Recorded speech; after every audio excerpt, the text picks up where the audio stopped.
Oke, 15 Januari merupakan tanggal di mana Bank Sentral Swiss itu melakukan suatu kebijakan moneter dengan memotong suku bunga hingga minus.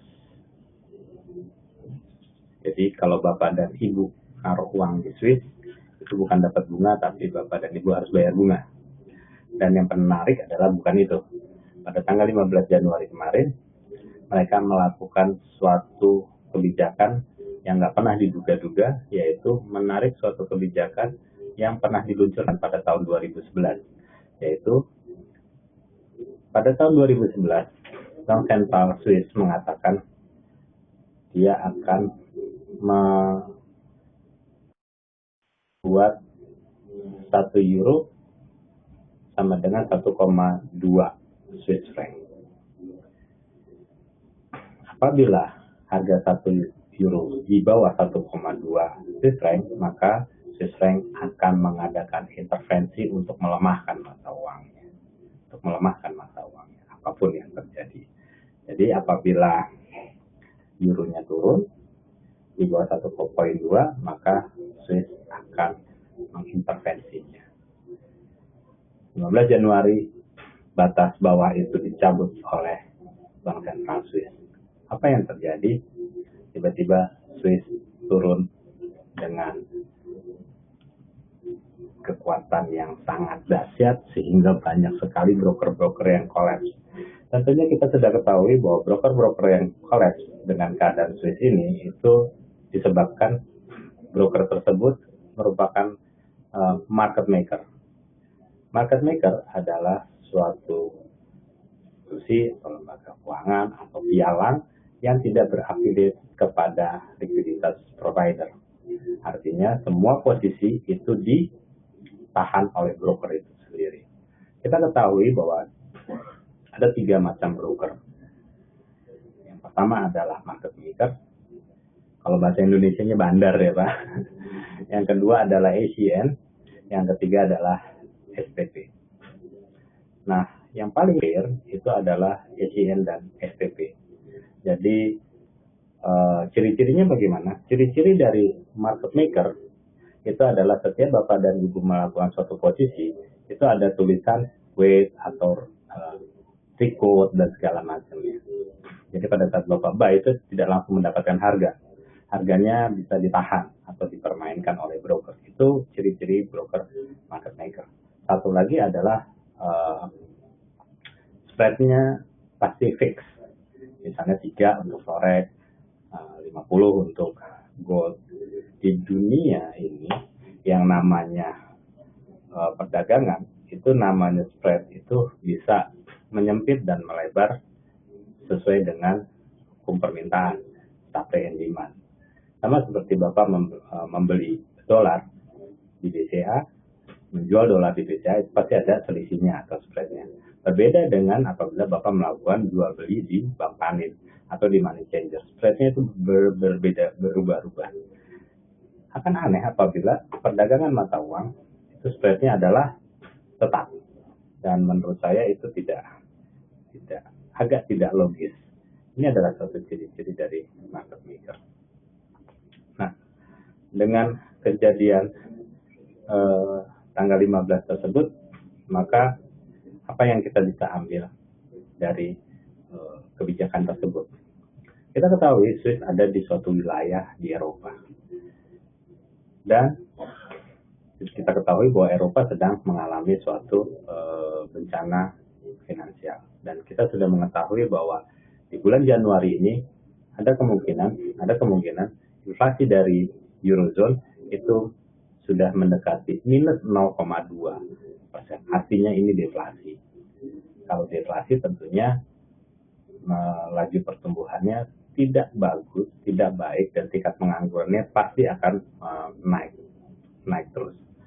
Tingkat pengangguran di Eropa sudah mendekati 25 juta orang, sehingga mau tidak mau krisis keuangan ini akan merubah wajah Eropa menjadi suatu pasar yang tidak produktif.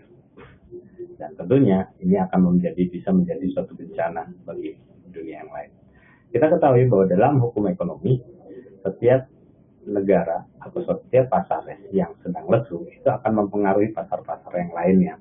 Dia bentuknya adalah sinergi. Kita tidak bisa mengatakan bahwa biarkan saja pasar Eropa hancur, yang penting pasar Asia hidup. Tidak bisa seperti itu. Karena pasar Asia biasanya mensuplai barang-barang ke Eropa. Bagaimana jadinya kalau misalnya Eropa sedang dalam keadaan kolaps, bangkrut misalnya. Asia pun akan terkena imbasnya. Kenapa? Produk Asia tidak bisa masuk di Eropa. Atau sebaliknya, Eropa tidak bisa ekspor ke Asia karena pabriknya bangkrut. Ini adalah bentuk suatu sinergi. Sehingga mau tidak mau bahwa dunia akan mempertahankan bahwa Eropa menjadi suatu pasar yang tetap hidup. Bagaimana caranya? Nah, ini yang menarik. Dengan kolapsnya, kita tahu bahwa Eropa kolaps itu awalnya dimulai dari adanya masalah finansial di 4 negara, yaitu Irlandia, Portugal, Spanyol, dan Yunani. Dengan kasus Yunani itu membuat negara di Eropa menjadi bermasalah. Yunani merupakan suatu negara kecil di Eropa yang mempunyai hutang ya cukup besar, 175% dari GDP.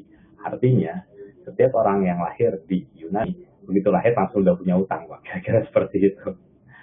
Nah, permasalahannya adalah kompleksnya di Yunani, dia akhirnya membuat suatu surat hutang. Dia berhutang.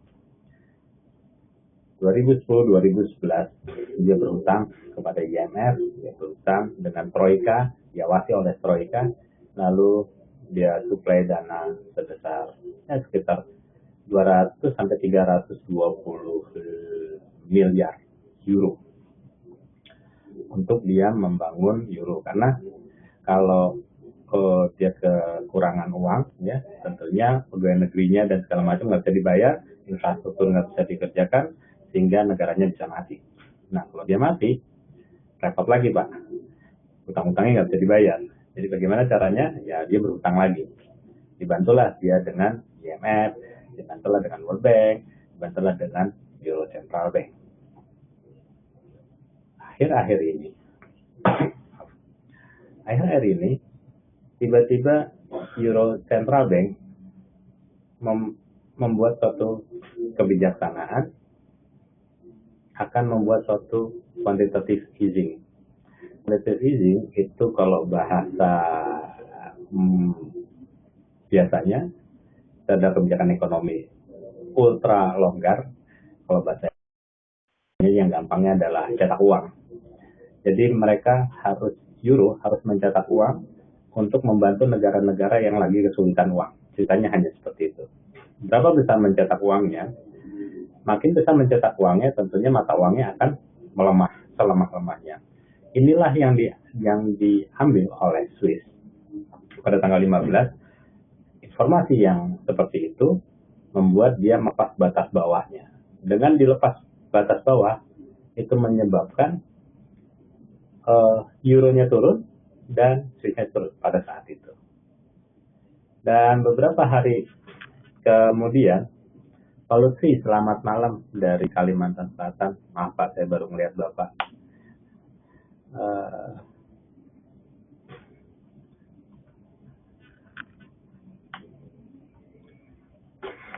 Jadi,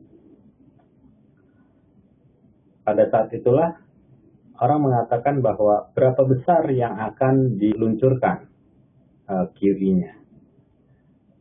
Dan pada saat itu pula, pada tanggal 19 kalau nggak salah ya, itu tiba-tiba Bank of Canada melemahkan kembali dengan dia memotong suku bunga. Dia memotong suku bunga 0,25 basis point dari 1% menjadi 0,75%. Semua sudah mengindikasikan bahwa Euro Central Bank akan menggelontorkan uang dalam jumlah yang besar. Ini terlihat dari tanda-tanda ini, indikasi ini, itu dari semua Central Bank itu melakukan suatu pelemahan. Jadi, di dalam fundamental, bagaimana cara menganalisa fundamental?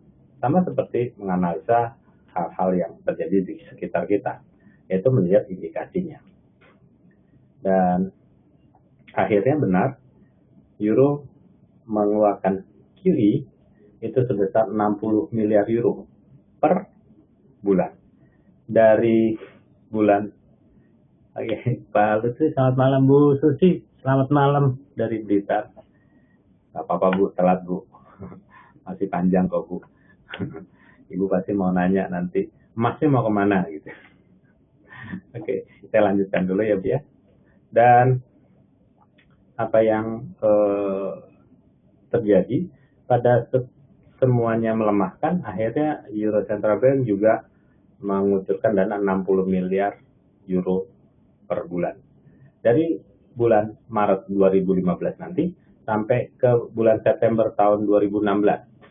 Kalau secara matematik kita perkalikan, itu sekitar 1,1 triliun euro akan digelontorkan di money market. Apa yang akan terjadi? Yang terjadi sangat simpel sekali, bahwa belum waktunya untuk membeli euro. Jadi pelaku pasar di dunia sana pasti akan membuang euro. Pertanyaan simpel adalah, kita lihat euro sekarang ada di 1.1343. Kok euronya naik? Mau tidak mau, pada saat di bawah pasti akan taking profit. Tapi ingat, pada saat teknikalnya nanti turun, Bapak dan Ibu silakan sell euro. Euro masih tetap untuk dijual, tidak untuk dibeli. Jadi euro ada atas untuk dijual, ada atas untuk dijual. Support resistannya bisa ditanyakan sama Pak Dedi, bisa ditanyakan. Saya agak bingung, tiba-tiba ada partner, ada nasabah tiba-tiba nggak pakai nama sesungguhnya, tiba-tiba masuk dengan nama Draghi gitu, yang dari mobile. Oke, support resistannya nanti kita bisa lihat. Oke. Nah, timbul satu pertanyaan, nanti jam 2 pagi,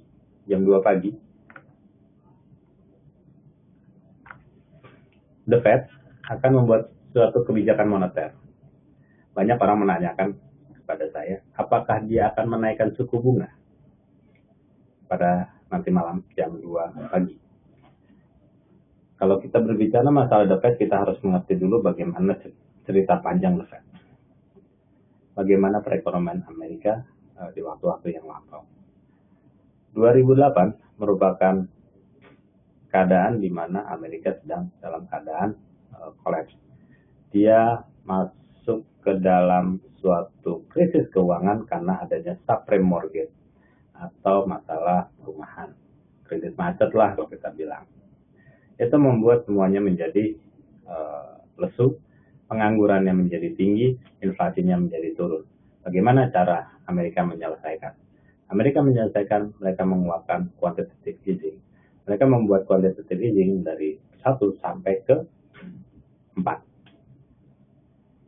4 tahapan dia mencetak uang yang jumlahnya lebih dari 4,7 triliun US dollar, dilemparkan ke pasar untuk melemahkan uangnya. Tujuan melemahkan mata uangnya supaya Dow Jones-nya atau bursa sahamnya naik. Kalau industrinya naik, tentu lowongan pekerjaan menjadi banyak. Kalau lowongan pekerjaan banyak, tentunya inflasi akan naik nantinya.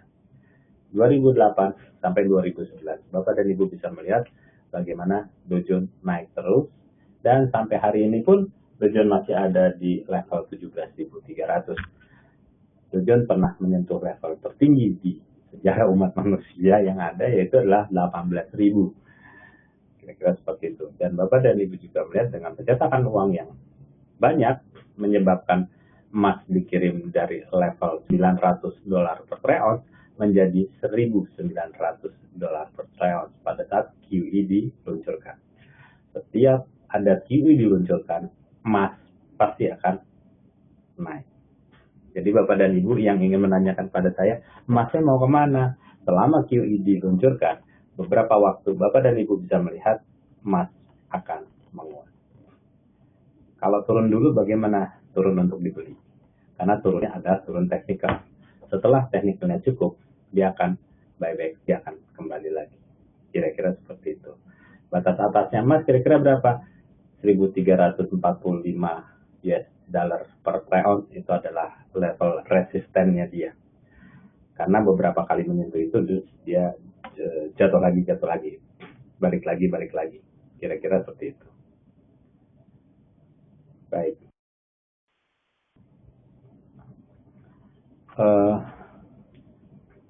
Nah, intinya adalah nanti malam apakah The Fed akan menaikkan suku bunga?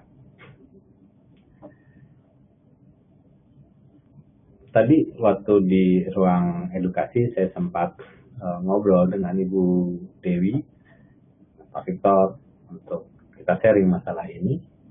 Dan beliau juga katakan bahwa The Fed sepertinya tidak akan menaikkan suku bunga secara terburu-buru atau tergesa-gesa. Kenapa? Karena intinya beliau mengatakan cuman kalau jika mata uang lain melemahkan dirinya, tentu US dollar pasti akan menguat. Tujuan menaikkan suku bunga adalah menguatkan dolar dan menarik likuiditas di pasar. Dengan melemahnya mata uang lain, tentu dolar akan terlihat menjadi lebih kuat. Jadi kata-kata yang akan keluar nanti malam itu pasti adalah tulisannya bersabar. The Fed pasti akan bersabar untuk menaikkan suku bunganya untuk di beberapa waktu ke depan. Minimal 2 kali pertemuan The Fed dia baru berbicara menaikkan suku bunga. Kira-kira seperti itu. Akankah terjadi gejolak nanti malam? Kita lihat saja jam 2 pagi. Simple, sangat simple, dan yang menarik adalah tentu adalah jam 3 pagi nanti akan ada suku bunga masalah suku bunganya New Zealand. New Zealand ada beberapa rumor mengatakan akan memotong suku bunga. Apabila dia memotong suku bunga, tentunya dia akan melemah. Dan apabila melemah, silakan Bapak dan Ibu untuk menjual New Zealand terhadap US dollar. Kira-kira seperti itu. Nah, tanggal 3 Februari akan juga berdampak apabila New Zealand memotong suku bunga, ada kemungkinan besar Aussie akan memotong suku bunga juga. Aussie, seperti kita ketahui, pada saat di level 0,82, Gubernur Bank Sentralnya mengatakan akan melakukan suatu target berikutnya adalah 0,75 Aussie per dollar. Jadi suka nggak suka, mau nggak mau, Aussie masih ada atas untuk dijual, bukan ada bawah untuk dibeli. Karena level 0,75 adalah level targetnya dari RBA saat ini. Bagaimana jika New Zealand tidak memotong suku bunga? Apakah Aussie juga tidak akan memotong suku bunga? Pak Deddy mengatakan bahwa belum tentu kalau New Zealand nggak potong suku bunga, kemungkinan Aussie malah potong suku bunga dan sebaliknya. Saya pikir juga seperti itu, bahwa apabila New Zealand memotong suku bunga, Aussie juga akan memotong suku bunga. Jadi kalau New Zealand potong suku bunga, Bapak dan Ibu silakan sell aja Aussie-nya. Itu akan turun. Tapi kalau dia tidak potong suku bunga, tentunya kita akan melihat lagi tanggal 3 Februari apakah Aussie potong suku bunga. Besar kemungkinan Aussie akan potong suku bunga. Tapi kalau dia tidak potong suku bunga, Bapak dan Ibu siap-siap untuk buy Aussie. Trading bukan melihat suatu yang harus pound sterling, harus emas, harus Jepang, tidak. Trading adalah melihat di mana peluang yang terjadi yang paling besar. Di mana peluang yang paling besar kita bisa lihat apabila money market, pasar, itu melihat kepada pair tersebut. Saat ini pair sedang melihat kepada Euro, New Zealand, sama Aussie. Itu yang sedang dilihat. Emas dilihat nggak? Ya kadang-kadang dilihat, kadang-kadang enggak gitu ya. Makanya harganya agak-agak membuat kita nanti deg-degan, nanti baik lagi. Seperti dia konsolidasi di harga seperti ini. Tapi kita lihat bahwa market sedang melihat bagaimana Euro akan dikirim ke level yang rendah lagi, begitu juga dengan Aussie, begitu juga dengan New Zealand. Kira-kira seperti itu. Nah, jadi Bapak dan Ibu sudah mengetahui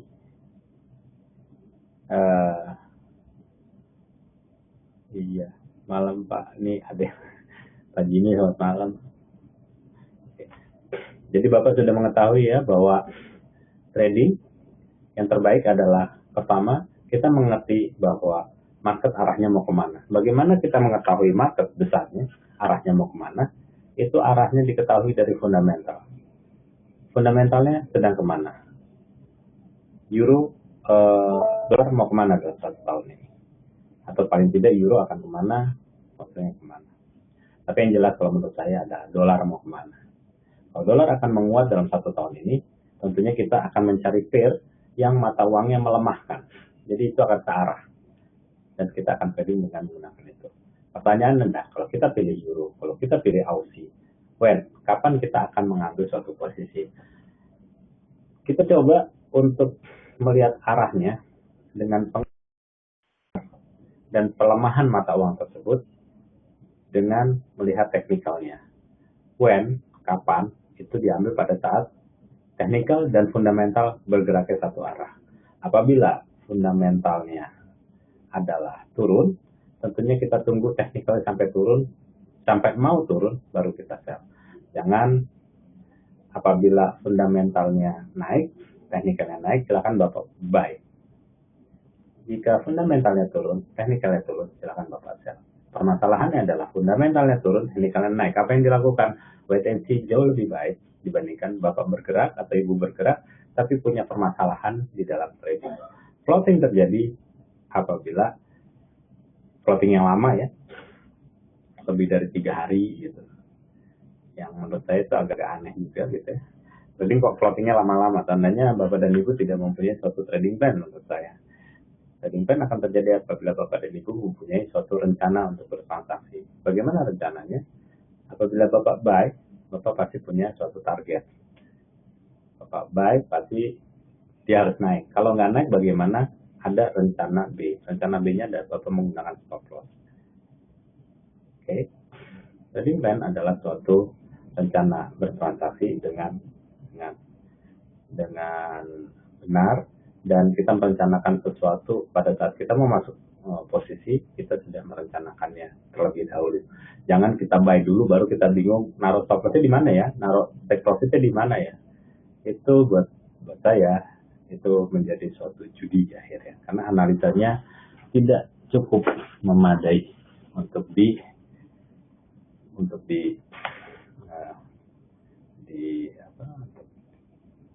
lagi. Oke, sebentar. Saya akan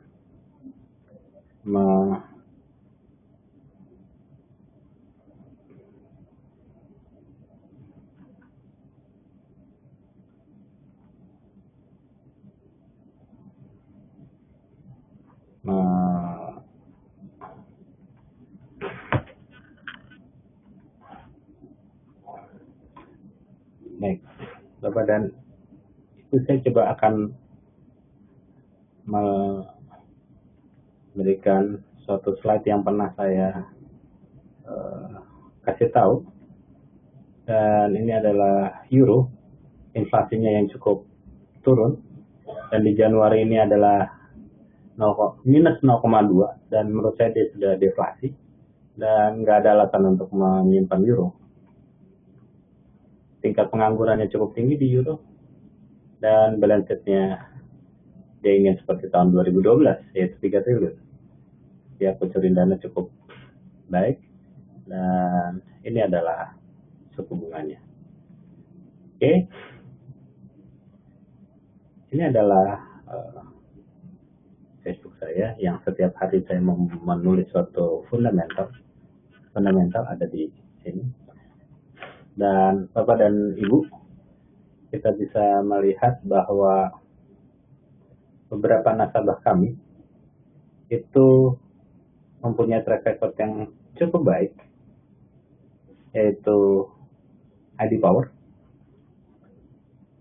Dragon, itu mempunyai suatu teknik bertransaksi yang menggunakan, menurut saya, dia menggunakan fundamental dan teknikal. Dan Bapak dan Ibu, silahkan saja mencontek. Dan ini bukannya trader kami, ini bukannya orang yang dibentuk oleh kami. Ini benar-benar nasabah yang masuk ke dalam social trade kami. Dan ini adalah hasilnya beliau bertransaksi. Apabila kita lihat transaksinya kedua nasabah ini, portfolionya itu kalau saya pelajari, tidak pernah mengebuy euro dari atas, itu selalu dia gunakan sell. Begitu juga dengan Aussie. Ini artinya saya melihat dua nasabah ini mempunyai karakter selalu menganalisa fundamental dan teknikal. Jadi bapak-bapak dan ibu-ibu yang ingin melihat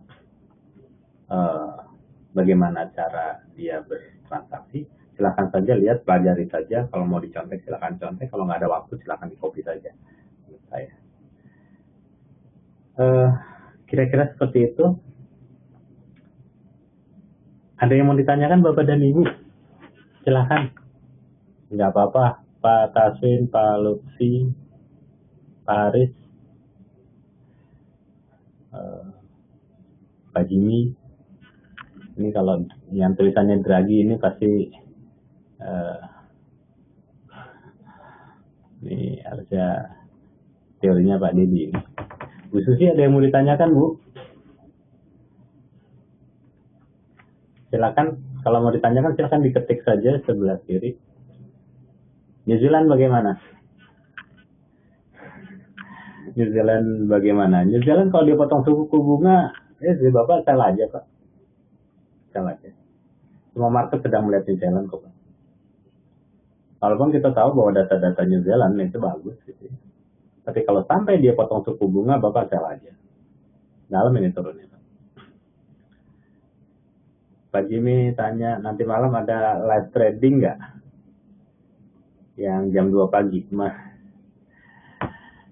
Pak Haji, ya bapak-bapak dan ibu-ibu yang kepingin mau ada live trading jam 2 pagi, silakan diketik. Kalau misalnya nggak ada live trading jam 2 pagi, ya nggak apa-apa. Jadi kita bisa lihat aja nanti, besok pagi, bagaimana hasilnya. Bu Suci, dari Blitar. Kalau dengan gold korelasinya bagaimana, Pak? Korelasi dengan gold.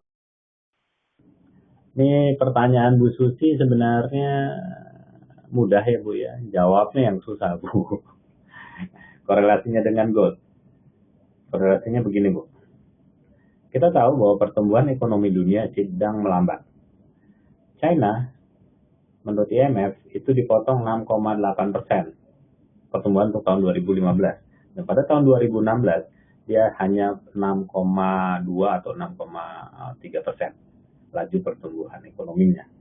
Ini kita lihat bahwa kalau China melambat, semuanya akan melambat. China adalah suatu pasar yang sangat besar setelah Amerika. Dan karena melambat, tentunya kegiatan industri menjadi melemah. Dan ini signalnya dikirim dengan turunnya harga oil, turunnya harga minyak dunia sampai ke level $45 per barrel. Jadi murah sekali. Murahnya harga minyak itu dikarenakan karena permintaannya nggak ada, Bu. Permintaannya nggak ada. Kalau tidak ada, permintaannya nggak ada, produksinya banyak, tentunya harganya menjadi turun. Lagi diperkuat dengan negara-negara OPEC seperti Arab Saudi yang punya kapasitas produksi sekitar 7,4, lupa saya, 7,4 atau 7,8 juta barrel per hari. Dia tidak mau memotong produksinya. Kalau dia potong produksinya ada kemungkinan harga minyak balik. Tetapi karena dia tidak mau memotong produksinya, sehingga mau tidak mau harga turun terus. Kira-kira seperti itu. Yang kedua, Bu, karena laju pertumbuhan ekonominya turun, maka QE banyak disuntikan dalam ekonomi yang sedang lesu. QE disuntikan ke dalam sistem perekonomian, atau lebih gampangnya orang mencetak uang dalam jumlah banyak, negara mencetak uang dalam jumlah banyak, lalu dimasukkan ke dalam sistem perekonomian dunia yang lesu. Dengan banyaknya uang beredar, maka nilai uang menjadi turun. Kalau nilai uang jadi turun, menurut Ibu apa yang akan menguat? Silakan Bu, apa yang akan menguat pada saat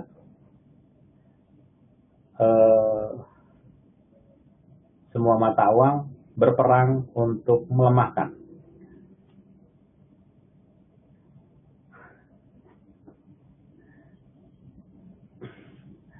Tadi dibilang emas, yang jelas adalah yang pertama kali menguat itu adalah saham.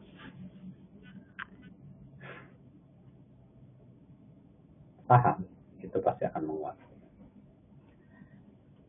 Kalau uang dipompakan ke dalam suatu perekonomian, itu yang menguat pertama itu adalah tujuannya adalah bursa sahamnya jadi naik, industri jadi hidup. Itu logika pada saat suatu negara mencetak uang sebanyak-banyaknya. Agar mata uangnya melemah, harga ongkos produksinya remah, dan dia bisa menguasai perdagangan dunia. Pernah saya kasih contoh kepada Ibu bahwa zaman dulu kita nggak pernah ngeliat ada Chevrolet jalan-jalan di Blitar gitu ya, ya di Surabaya, di Jakarta. Tapi sekarang setelah General Motor hidup lagi karena QE tahun 2009, sekarang kita lihat banyak Chevrolet, Ford dan lain-lainnya produk Amerika. General Motor itu beredar di Jakarta karena produknya murah dan bisa menyaingi China akhirnya. Kenapa barang-barang Amerika mahal? Karena US-nya menguat. Kalau US-nya melemah, otomatis harga barang tersebut juga murah. Ibu, kalau ditawari suatu barang, harganya sama tapi buatan China sama buatan Amerika, pasti Ibu pilih Amerika. Itu cara Amerika untuk memasuki pasar dengan melemahkan mata uangnya. Dan ternyata itu berhasil. Terakhir, dia bisa menurunkan tingkat pengangguran di bawah 6%. Dan itu cukup berhasil, dan dia sekarang tinggal membereskan inflasinya menjadi 2%. Tapi inflasi Amerika udah cukup baik loh menurut saya, sudah mendekati 2%. Kenapa dia bisa lewat dari 2%? Tentunya ini adalah suatu tanda-tanda Amerika akan coba menarik likuiditasnya. Tapering kemarin itu adalah menarik likuiditasnya. Pada saat menarik likuiditasnya, Bapak dan Ibu bisa melihat bahwa nanti gold akan terkoreksi. Tapi yang jelas, setiap ada quantitative easing, alamat pertama adalah saham naik dan setelah itu goldnya naik. Bagaimana goldnya naik? Pada saat sahamnya di cut off, dibuang, dia akan beli emas. Bagaimana saham naik? Itu karena QE-nya di quantitative easing-nya di QE-nya dilakukan. Pelonggaran masalah kebijakan moneternya dilakukan. Simpel katanya bagaimana? Simpel katanya adalah emas ada bawah untuk dibeli. Kalau ada QE biasanya seperti itu. Atau Amerika mengeluarkan QE, emasnya naik. England mengeluarkan QE, semua pada saat QE itu semuanya pada naik. Dan ini sekarang ECB mengeluarkan harusnya teorinya, teori fundamentalnya, emasnya akan naik. Kira-kira. Pak Jimmy, ayo kita begadang bareng. Iya. US juga pasti akan menguat. Kenapa? Bukan US yang menguat sebenarnya, tetapi karena pair lainnya yang melemah. Jadi pasangan US dollar ini yang melemah, euronya melemah, sehingga Amerikanya terlihat menguat. Bukan karena Amerikanya kuat, tetapi karena Aussie-nya melemahkan diri. Apa tujuannya melemahkan diri? Supaya dia bisa menguasai pasar, bisa menaikkan inflasi, supaya dia bisa membantu bursa menjadi positif. Lantai bursa adalah suatu indikasi bahwa suatu negara itu punya perekonomian yang baik. Jadi kalau misalnya bursa sahamnya itu naik terus, tentunya negara itu ekonominya baik dan investor masuk ke negara tersebut. Dengan investor masuk ke negara tersebut, maka ekonominya menjadi lebih kuat lagi. Itulah yang diinginkan oleh setiap negara.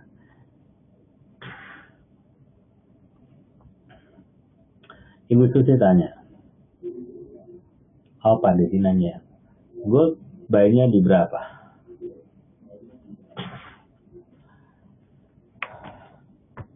Sulit saya untuk mengatakan buy-nya di berapa, Pak, karena gold adalah metal.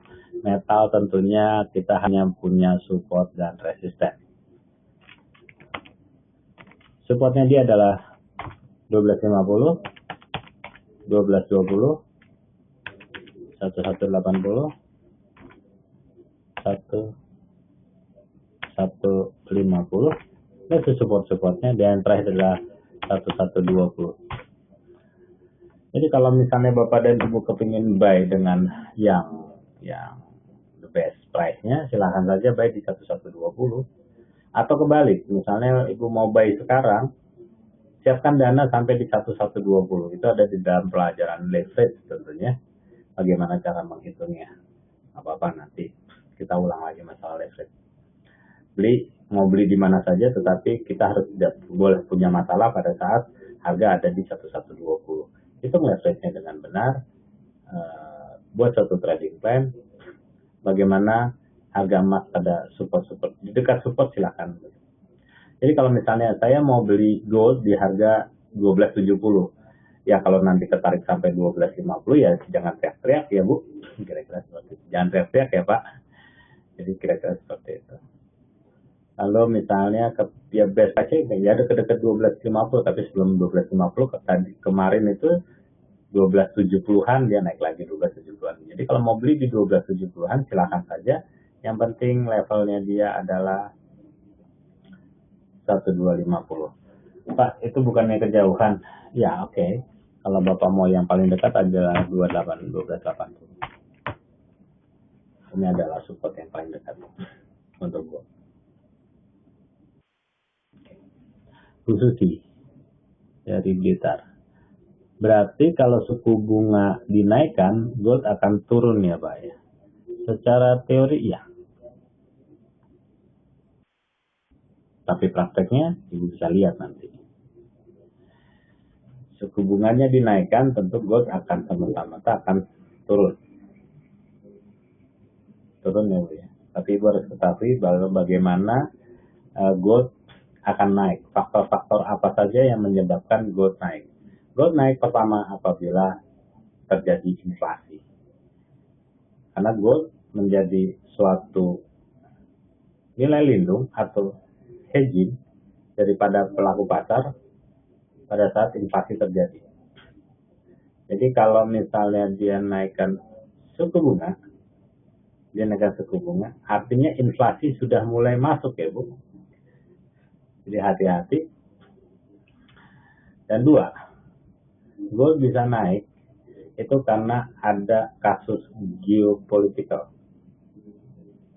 Contohnya adalah perang di Palestina yang nggak kunjung selesai, sekarang yang ribut dengan ISIS dibantu oleh Amerika tentunya. Dan kita ketahui kasus Ukraina juga nggak selesai-selesai. Geopolitikal yang tidak stabil itu menyebabkan emas menjadi suatu investasi yang dicari oleh para pelaku pasar sebagai safe haven.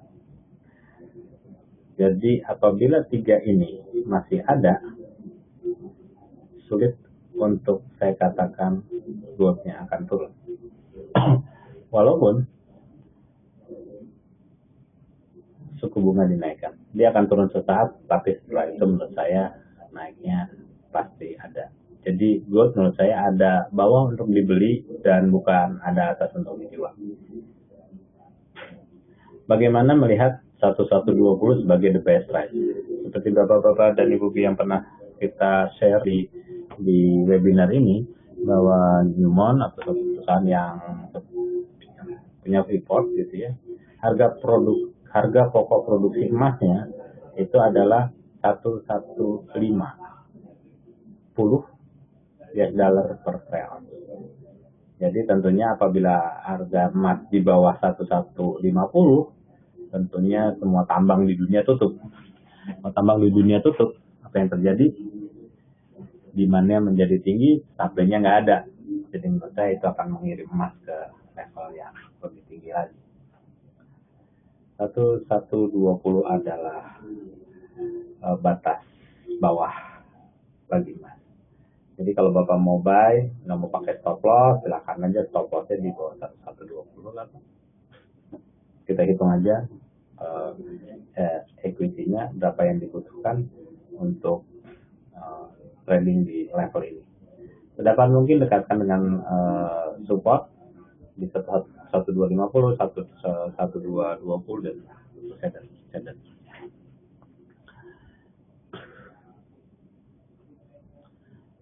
Pak Dedi nanya, US naikin suku bunga, Euro sedang QE, terus gold ikut yang mana? Menurut Pak Dedi ikut yang mana Pak? Dia akan melemahkan atau menguatkan? Pak, gold itu adalah suatu komoditi yang kadang-kadang, jadi begini, kalau kita ingin trading tentunya kita harus melihat apa yang sedang diminati oleh pasar.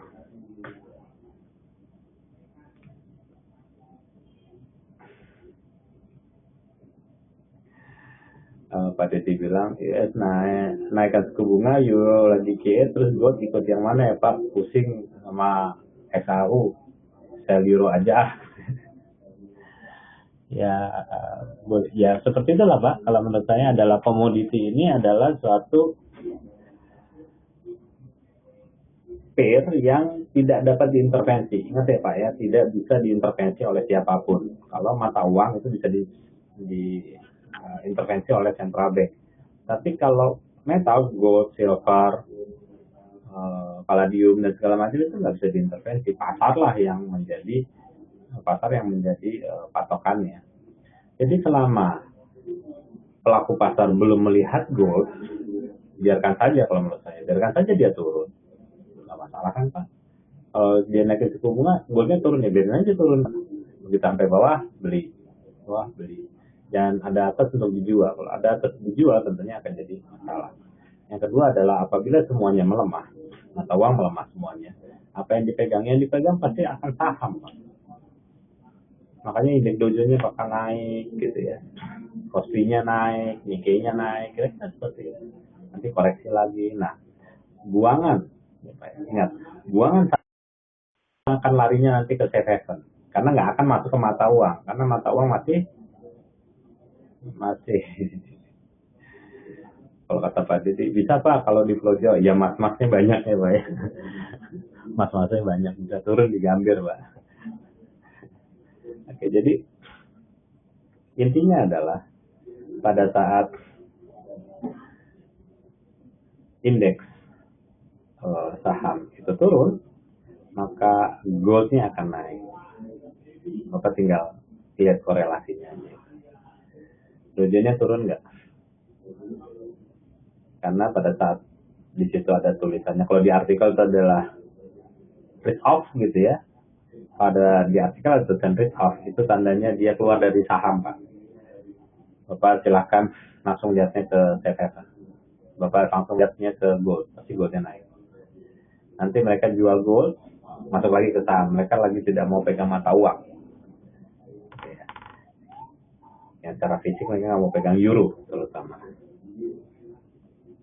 Kira-kira seperti itu. Oke, Bu Susi, ada yang mau ditanyakan, Bu? Pak Haris, ada yang mau ditanyakan? Pak Jimmy, Pak David, selamat malam Pak David. Apa kabar, Pak?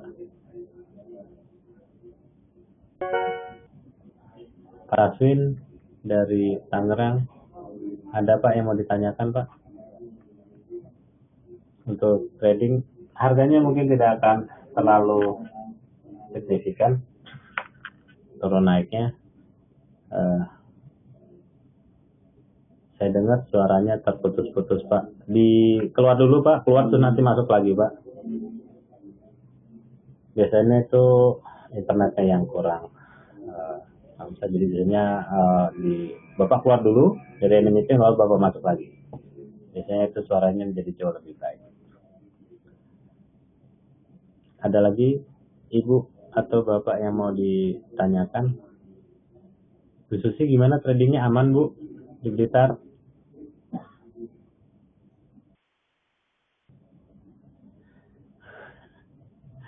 Ya, Pak Jimmy keluar dulu beli gorengan, terus masuk lagi.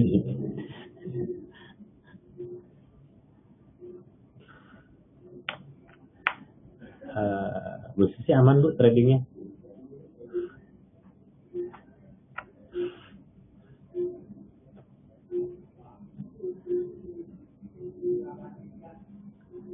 Lagi loss di gold. Oke.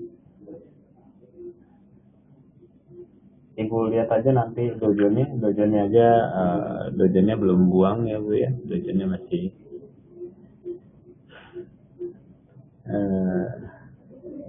dojonya masih naik terus gitu ya.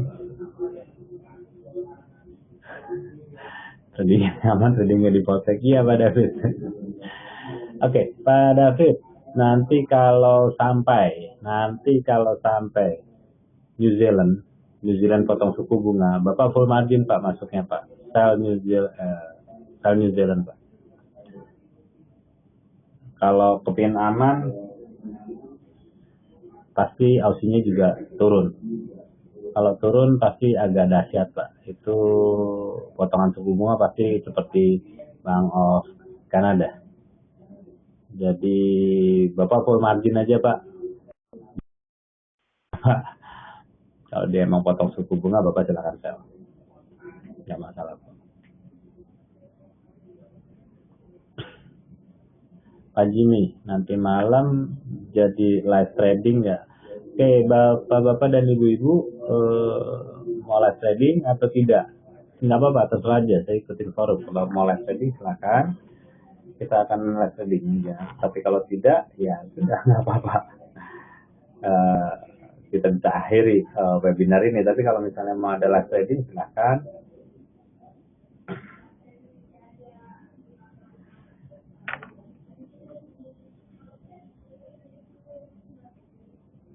Baik, kata Pak Jimmy, voting aja. Ada yang mau ikut live trading nggak? Oke, Pak Deddy mau, Bu Susi mau. Oke, ada lagi Pak David. Pak David mau profit ya Pak, full margin ya Pak, kalau dipotong suku bunga. Asumsinya adalah dia mau potong suku bunga katanya. Ada lagi yang mau atau enggak? Itu jam 2 pagi soalnya. Boleh Pak, Bang Bolot. Pak Tasin dari Tangerang mau, oke. Ya Pak, nanti kira-kira jam 1 malam kita lihat, memang sedikit agak asumsi nunggu apa-apa dari komandan. Ya komandannya nanti Pak Deddy.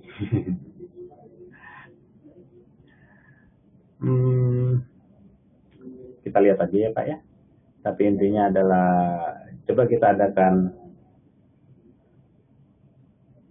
Oke, Pak Taswin, Tangerangnya di mana Pak? Kata Pak Jimmy.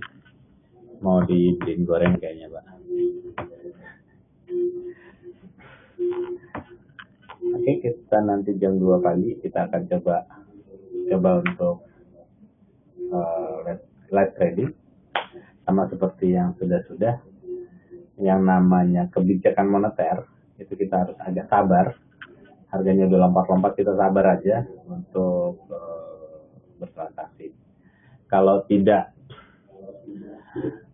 serap ya jangan trading, jangan dipaksakan. Jadi mentang-mentang udah begadang terus harus trading gitu, enggak ya. Lebih baik kita kehilangan peluang dibandingkan kita kehilangan uang. Itu jauh lebih baik gitu ya. Jadi kalau nggak serap jangan trading. Pak Jimmy,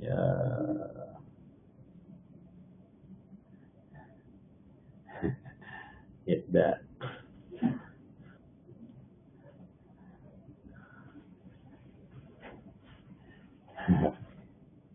Oke, yang di ruang meeting pamit. Oke, selamat malam Bu Dewi, selamat malam Pak Victor. Nanti kalau ada waktu kita ketemu jam 2 pagi untuk live trading, kita sama-sama untuk coba trading. Untuk Pak Supriyadi yang baru tahu komunitas ini, kalau Pak Haris sih udah biasa ya Pak ya. Kami mengadakan live trading sudah lama gitu ya. Kami mengadakan live tradingnya bisa offline, bisa online gitu. Ini baru beberapa lama kita adakan online seperti ini supaya yang jauh-jauh seperti di Blitar, di Tangerang, di Kalimantan, di Semarang itu semuanya bisa teredukasi dengan baik. Kita bisa sharing bersama. Bukan berarti bahwa saya lebih jago daripada nasabah-nasabah yang ada, tetapi dengan adanya forum ini mudah-mudahan kita sama-sama sharing bisa mengetahui, saling berbagi ilmu untuk mengetahui akan kemanakah market pada bulan-bulan berikutnya.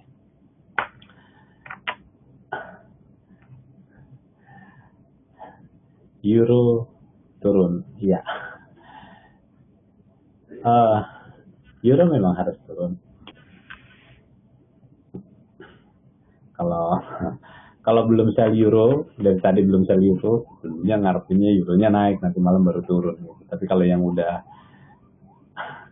sell tentunya ya oke, harapin euro turun terus sebelum FOMC dirilis. Kira-kira seperti itu.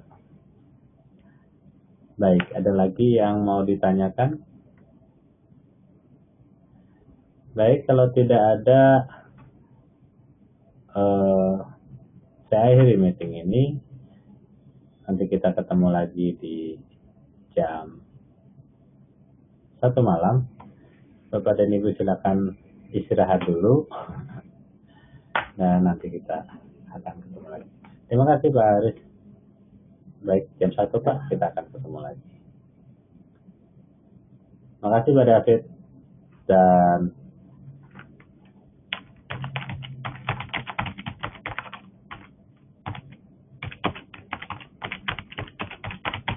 Dan selamat malam.